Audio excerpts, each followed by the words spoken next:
Cerita anak Cindelaras dari Jawa Timur.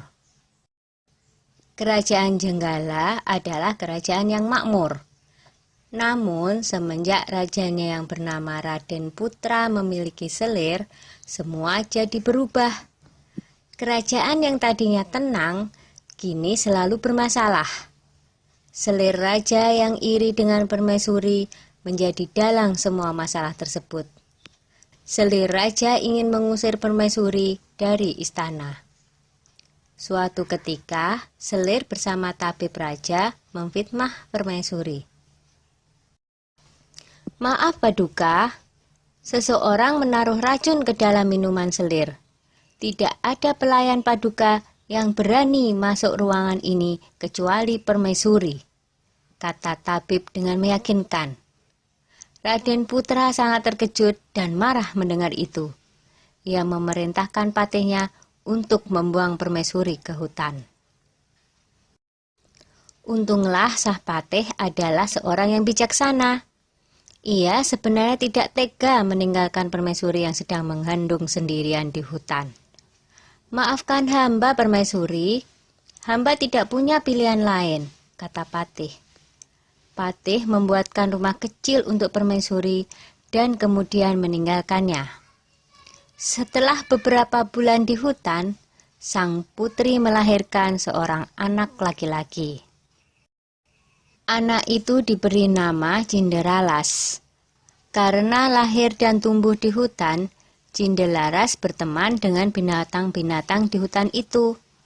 Suatu hari, di saat asik bermain, seekor burung Raja Wali menjatuhkan sebutir telur. Cinderalas mengambil telur itu dan bermaksud menetaskannya. Tetapi secara ajaib, telur itu menetas menjadi seekor anak ayam. Cinderalas sangat menyayangi anak ayam itu. Kian hari, anak ayam itu tumbuh menjadi seekor ayam jantan yang gagah dan bersuara merdu. Kicauan seperti seekor burung yang tengah bersiul nyaring.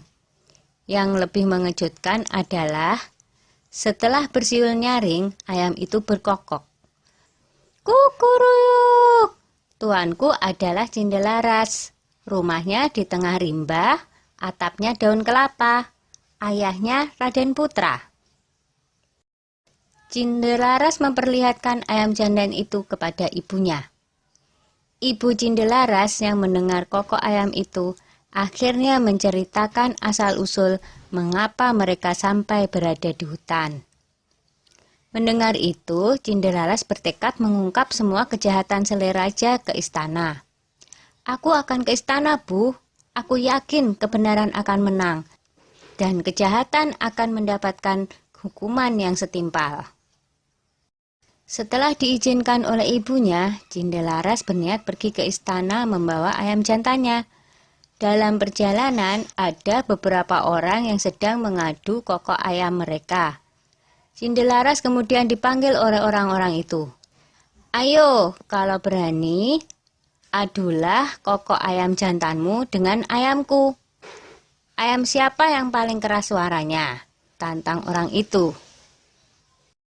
"Baiklah," jawab Cinderalas. Ketika diadu, ternyata ayam jantan Cinderalas berkokok lebih keras. Ia mengalahkan semua lawannya satu persatu. Ayam Cinderalas tak terkalahkan. Berita tentang kehebatan ayam Cinderalas tersebar dengan cepat, hingga terdengar oleh Raden Putra. Raden Putra penasaran dengan kokok ayam milik Cinderalas. Ia menyuruh Hulu Balang untuk mengundang Cinderalas ke istana. "Hamba menghadap Paduka," kata Cinderalas dengan santun. "Anak ini tampan dan cerdas.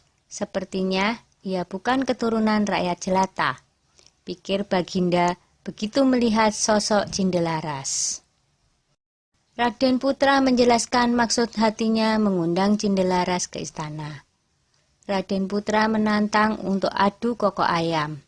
Cinderalas mau memenuhi tantangan Raden Putra dengan satu syarat. Jika ayamnya kalah, maka ia bersedia mengabdi mengurus ayam Raden Putra seumur hidupnya.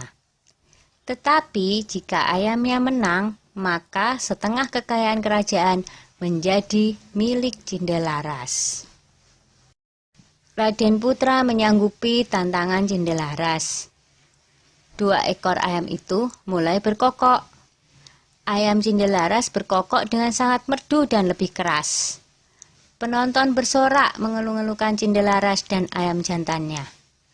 Baiklah, aku mengaku kalah. Aku akan menepati janjiku. Tapi, siapakah kau sebenarnya, anak muda? Kata Raden Putra penasaran. Cindelaras lalu membisikkan sesuatu kepada ayamnya.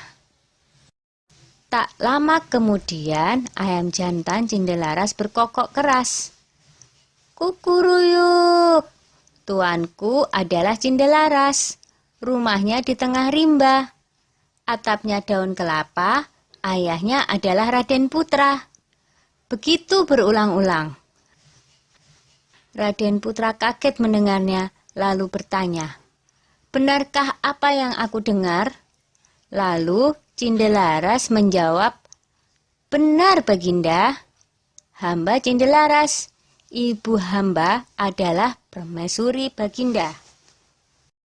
Bersamaan dengan itu, sang patih segera menghadap dan menceritakan semuanya. Aku telah melakukan kesalahan, kata Baginda Raden Putra. Aku akan memberikan hukuman yang setimpal pada selir dan tabibku yang bersekongkol dengannya. Lanjut Baginda dengan murka.